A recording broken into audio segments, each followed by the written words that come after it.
It's no secret that a large percentage of Americans are passionately opposed to getting vaccinated. And the owners of a mainline restaurant are finding out firsthand about that.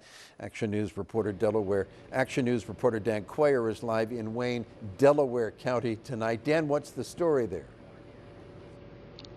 Well, Jim, for the owners of the Cornerstone Bistro, they say that the decision to require proof of vaccination to dine indoors was not an easy one, and it has certainly come with a price from those not happy about it.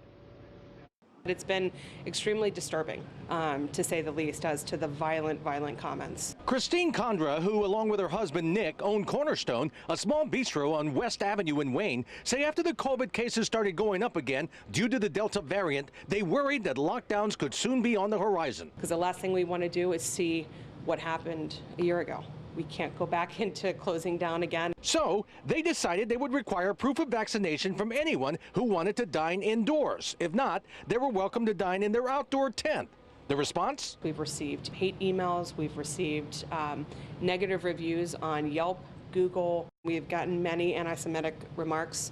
We have received people saying they can't wait to celebrate the closing of our restaurant. They're going to throw a party when we close. The Bistro is just one of a handful of restaurants and bars in the area that are requiring proof they've been vaccinated in order to dine indoors. Others include Live Virtue on East Passyunk in Philadelphia, Martha on East York, Musi on Morris Street, and Irwin's on Mifflin. They're getting a lot of hate mail. They're getting harassing phone calls. You know, it's just really sad to hear. You know, they're trying to keep their employees safe. They're trying to keep our community safe, and the backlash has been terrible. Nick Kondra says for their part, this is not some kind of political statement. If we get COVID in this building, we have to close for 2 weeks. There's no ifs, ands, or buts about it. And that's 2 weeks of 20 people not being able to pay their rent, their car insurance, their health insurance. That's just, it doesn't make sense to us to take that risk. But for the Kondras, at least, the response hasn't been all negative. There are amazing people that we have had people calling from across this country buying gift certificates. We've sold thousands of dollars in gift certificates. And the Kondras say there is no chance they're going to change their mind despite the negative backlash. The new policy will go into effect here at the Cornerstone on August the 4th. Live in Wayne, I'm Dan Quayer, Channel 6 Action News. Jim?